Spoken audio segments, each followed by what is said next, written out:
55, 55 और 95 हर उम्र के लिए यकसा मुफीद, मफाद आम्मा का आलम बरदार। जरूर सब्सक्राइब करें, लाइक करें, शेयर करें और बेल आइकन प्रेस करना न भूलें। Rabbani the scholar YouTube channel.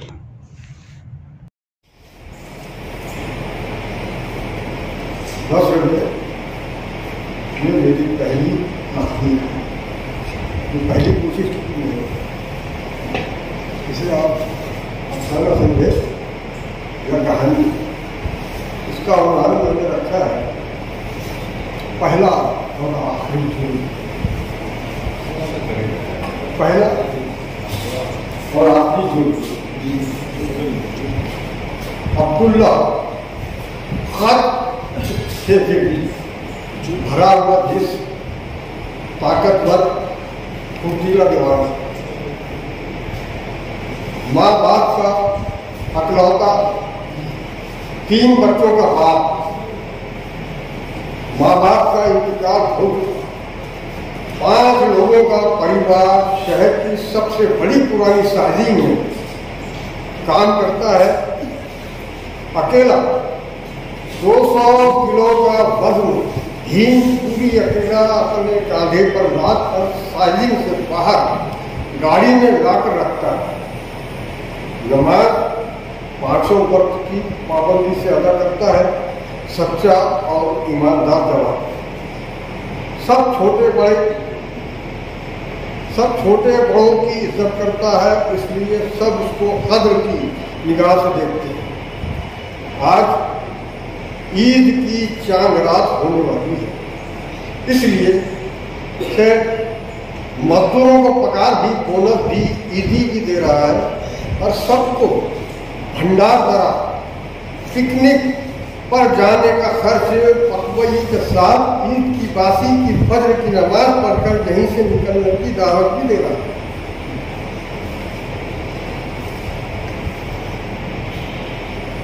और सबको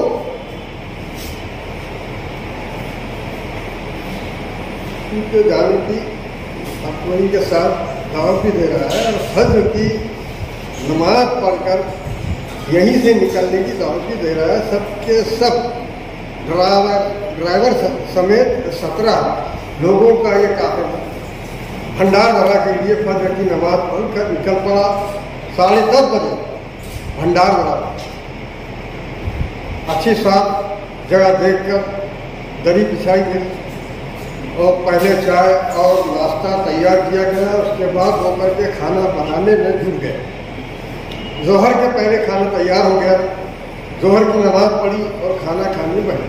खाना खाकर थोड़ी देर कैलुला करने के लिए लेट गए और तफरीह के लिए निकल पड़े। आसर से पहले आ गए और शाम का खाना तैयार करना शुरू किया। मगरिब से पहले खाना तैयार हो गया। मगरिब की नमाज सब ने एक साथ पढ़ी और खाना खाने बैठ गए। खाने के साथ स्प्राइट की बोतलें भी पीते रहे। थोड़ी देर बाद ईशा का वक्त हो गया। ईशा की नमाज पढ़कर चाय तैयार हुई और चाय के बाद गर्म पानी से बर्तन साफ करके पैक करने लगे। इतने में 50 बंदूक बरदार नकाबपोशों ने चारों तरफ से घेर लिया और हवाई फायरिंग की और उनमें से एक आदमी आया तो आवाज बुलंद मुखातिब करके कहने लगे, तुम में जो 6 फीट का जवान है उसको हमारे हवाले कर दो। वो अगर सुन रहा है तो हमारी लग्जरी में जाकर बैठ जाए तो हम वादा करते हैं कि किसी को भी कोई तकलीफ नहीं देंगे और सब लोगों को यहाँ से हिफाजत से रवाना कर देंगे। मज़ाहमत करने की कोशिश मत करना। 10 मिनट का वक्त देते हैं और वो चले गए। अब्दुल्ला ने सबको समझाया, मेरी फिक्र मत करो, सब जाकर अपनी गाड़ी में बैठ जाओ। मैं लग्जरी में जाकर बैठ जाता हूँ। और सब अपनी गाड़ी में जाकर बैठ गए।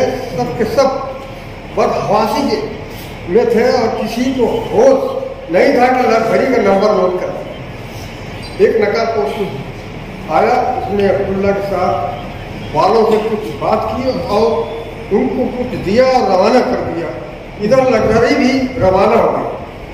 रात को 12 बजे लग्जरी अपनी मंजिल पर पहुंची। अब्दुल्ला को बास के सामने पेश किया गया। अब्दुल्ला ने बास को देखते ही सलाम किया। बास ने भी बराबर सलाम का जवाब दिया। अब्दुल्ला ने बास से कहा, जनाब, न मैंने आपको पहले कहीं देखा, न आपसे मेरी कोई रंजिश है, फिर आपने ऐसा क्यों किया?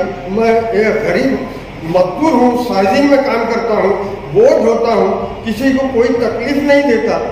बास ने कहा, यहाँ भी तुमको कोई तकलीफ नहीं दी जाएगी, यहाँ भी तुमको बोझ ढोना पड़ेगा। हमारा एक मिशन है जिसमें तुमको 200 किलो की गठान एक मील कांधे पर लाद कर चलनी होगी। जिस दिन तुम 200 किलो की गठान एक मील लेकर चलने में कामयाब हो जाओगे, उसके 4-5 रोज बाद तुमको आजाद कर दिया जाएगा। क्या तुमको कार चलानी आती है? अब्दुल्ला ने कहा, नहीं है। ठीक है, वो भी तुमको सिखाती जाएगी। अब्दुल्ला ने कहा, मेरे बीवी बच्चे? बास ने कहा, उनकी फिक्र मत करो, हमने तुम्हारे साथियों के साथ 1 लाख रुपया उनके लिए भेज दिया है। तुमको बीवी बच्चों से इसलिए दूर रखा गया है कि औरत मर्द की कमजोरी होती है, और हम तुमको कमजोर नहीं ताकतवर देखना चाहते। अब तुम जा सकते हो। तुम्हारे रूम में तमाम चीजों का, खाने पीने से लेकर इबादत करने का सब इंतजाम है। कल से तुमको खाट पर ले जाया गया, वहां कार चलाना और गठान 1 मील कांधे पर लेकर चलने की मशक कराई जाएगी। अब तुम तुम्हारे रूम पर जा सकते हो। अब्दुल्ला ने 1 महीने में कार चलाना सीखी। अब वो खुद ही कार चलाकर घाट पर जाया आया करता था। 4 महीने में 1 मील गठान लेकर चलने में कामयाब हो गया। अब उसको खाट का 1 मील का चप्पा उसकी नजर में था, और रोज कार खड़ी किया करता था। वहां पर एक चबूतरा था जो अब एक तरफ से खोखला हो गया। वहां आगे जाकर एक कुआं था।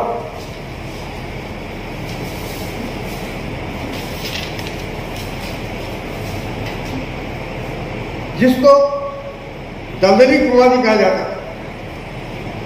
अचानक बास उसके रूम में आ गया। अब्दुल्ला ने देखा तो कहने लगा, जनाब आप यहाँ?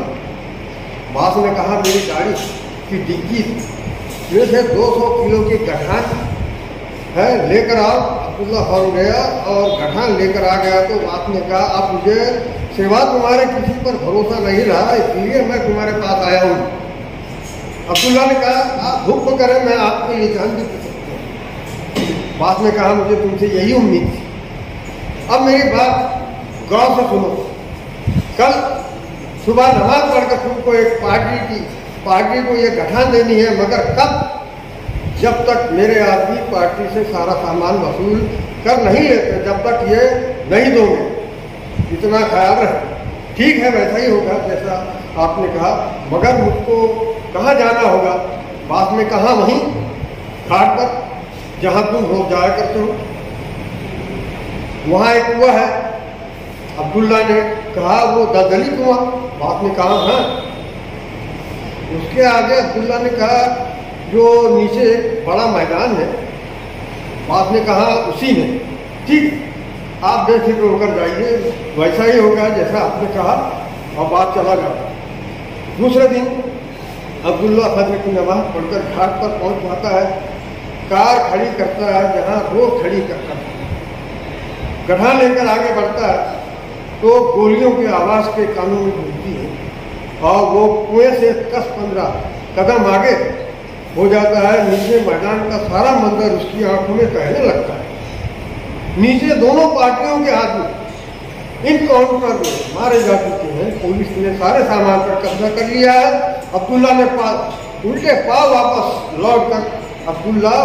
वापस लौटकर आता है जहाँ कार खड़ी किया करता था। उसके बावजूद जो चबूतरा था वो एक तरफ से खोखला था। अब्दुल्ला उसके अंदर से मिट्टी निकालकर और खोखला कर देता है और उसमें गठान रख कर का गारा मिट्टी से उसको मजबूत कर देता है और उस पर छाल की सूखी पत्तियाँ डाल देता है और अपनी कार लेकर अपने रूम की तरफ निकल पड़ता है। शहर में दाखिल होने वाले रास्ते में पुलिस ने नाकाबंदी कर रखी है। पूछने पर मालूम पड़ता है कि कोई कोकीन लेकर आने वाला है।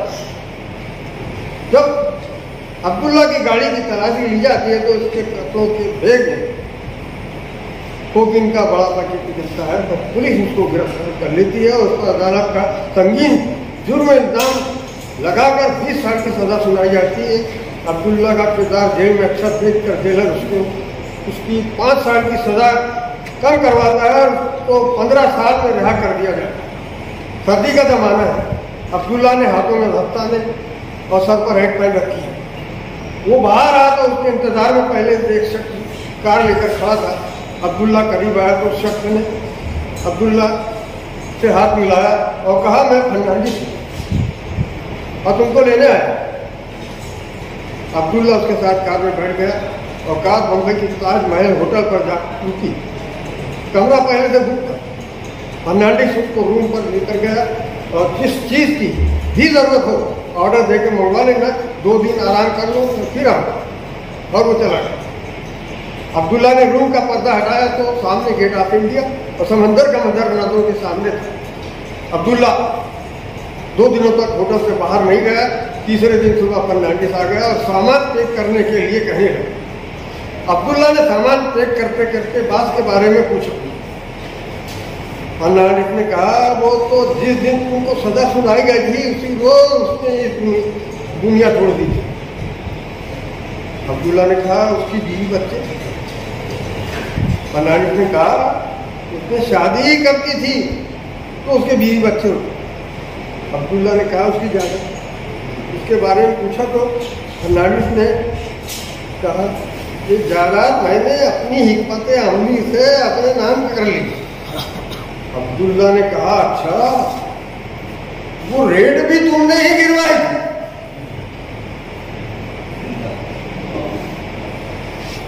वो रेड भी तुम नहीं गिरवाई थी? फर्नांडिस ने कहा, उसी का तो फायदा मिला कि उसकी जायदाद मैंने अपने नाम करवा दी। तो मेरे बैग में वो कोकीन का पैकेट नहीं रखा। बास ने मुझको छोड़कर तुम पर भरोसा किया जो जुमा हर दिन का आदमी था। अब्दुल्ला ने कहा, तुमको कैसे मालूम हुआ कि मुझको 5 साल पहले ही छोड़ दिया जाएगा? उसी रोज तुम बराबर आ गए। और फर्नांडिस ने कहा, मैं 15 साल से तुम्हारे एक दिन की खबर रख रहा था। अब्दुल्ला ने कहा, ऐसी क्या बात थी जो तुम एक दिन की खबर रख रहे थे? फर्नांडिस ने कहा, वो जो गठान तुम्हारे पास है, ऐसा क्या है उस गठान में जो तुम 15 साल से इंतजार कर रहे हो? उसमें 200 करोड़ रुपए है। उसमें 200 करोड़ रुपया। अब्दुल्ला ने कहा, ऐसा है, अगर मैं वो गठान ना दूँ तो फर्नांडिस ने कहा, अरे हाथ में देख रहे हो? हाथ में देख रहे हो? इसमें पूरी 6 गोलियां हैं और साइलेंसर भी लगी थी। अब्दुल्ला ने कहा, इतनी जहमत मत करो, तुम्हारी वो गठान ले लो, मेरे कुछ काम की नहीं, है। होटल से बाहर हुए तो फर्नांडिस ने कार की चाबी अब्दुल्ला को दी और पीछे की सीट पर बैठ गया। अब्दुल्ला ने घाट पर जाकर कार रोकी और जहां हमेशा कार खड़ी किया करता था वहां कार खड़ी कर दी। अब्दुल्ला आगे फर्नांडिस पीछे चलता रहा। अब्दुल्ला ने उसको बताया, मैं यहाँ आया।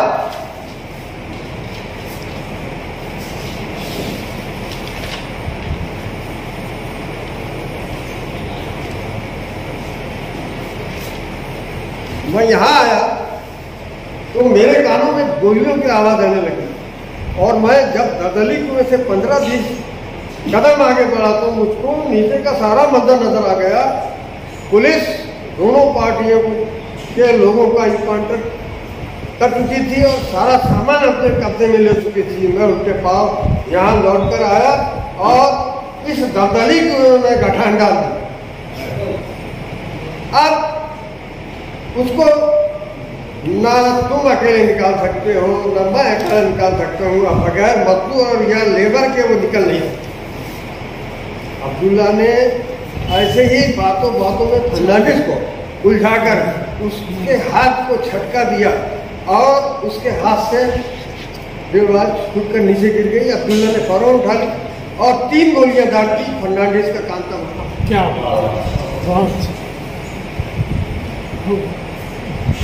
अब्दुल्ला ने उसको उठाकर उसी दलदल कुएं में डाल दिया।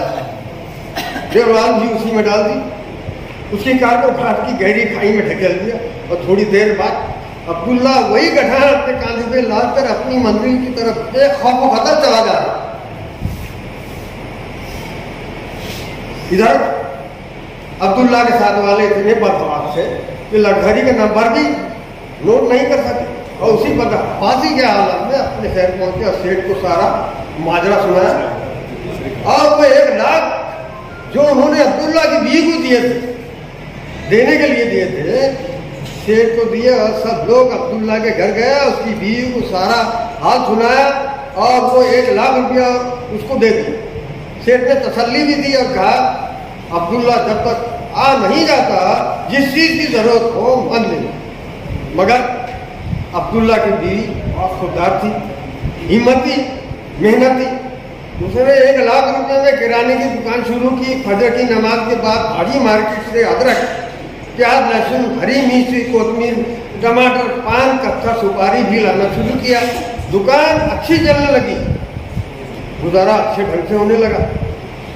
बड़ा लड़का 4 साल का, लड़की 2 साल की और छोटा लड़का 6 महीने का था। बच्चों को अपने पास बैठाकर पढ़ाती रही क्योंकि वो भी 10वीं तक पढ़ चुकी थी। वक्त गुजरता रहा। अब बच्चे बड़े हो गए थे। बड़ा लड़का डॉक्टरी का कोर्स करने वाला था। लड़की 10वीं पास कर चुकी थी। छोटा लड़का 9वीं में था। लड़की का रिश्ता तय हो चुका था। लड़के वालों ने साफ साफ कह दिया था कि लड़का SSC कर चुका है, अब उसको टीचर की नौकरी लगने वाली है। हमसे जितना हुआ हमने कर दिया, हमको कुछ नहीं चाहिए। नौकरी के लिए उसको स्कूल वाले 5 लाख रुपया मांग रहे हैं। इतना तुमको निकाह से पहले देना होगा। तारीख तय हो चुकी थी और आज ही बारात आने वाली थी। लड़के के फीस 10 लाख, 5 लड़के वालों को देना, शादी का खर्च ऐसा मिलाकर 20 लाख। अब्दुल्ला की बीवी आज बहुत परेशान और फिक्र में मुब्तला थी और नमाज पढ़कर बहुत रो कर गिड़ा कर अल्लाह से दुआ मांग रही थी। इतने में दरवाजे पर एक टैक्सी आकर रुका। ड्राइवर उतरा, उसने गाड़ी की खोली। गाड़ी से एक आदमी उतरा। उसने हाथों में दस्ताने और सब पर हेड लगा रखी थी। उसने डिग्गी से गठान उतारी और टैक्सी वाले को पैसे दिए। टैक्सी चली गई। उस आदमी ने गठान उठाई और घर में लेकर गया। वो कोई और नहीं अब्दुल्ला ही था।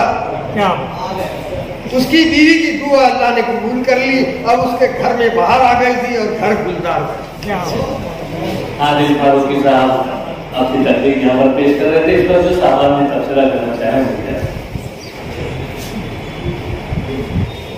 आदिल फारूकी साहब ने जो कहानी सुनाई, अगर ये उनकी पहली कहानी है तो इस पर तो मैं तमाम लोगों की तरफ से मुबारकबाद देना चाहूँगा।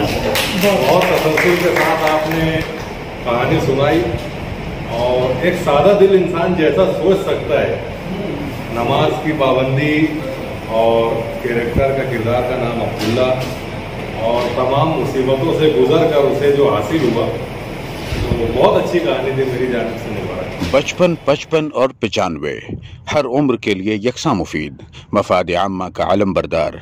ज़रूर सब्सक्राइब करें, लाइक करें, शेयर करें और बेल आइकन प्रेस करना न भूलें। Rabbani the scholar YouTube channel. Rabbani the scholar YouTube channel इल्मी, अदबी, दीनी, मिली, समाजी, सकाफती, तहजीबी, फलाही, तिब्बी, फ़न्नी, माशी, तिजारती, माशरती, इंतज़ामी, इनकलाबी, तहरीकी, तहकीकी, तकनीकी, तफ्तीशी, तामीरी, तालीमी व मालूमाती यूट्यूब चैनल ज़रूर सब्सक्राइब करें, लाइक करें, शेयर करें और बेल आइकॉन प्रेस करें। Rabbani the scholar YouTube channel.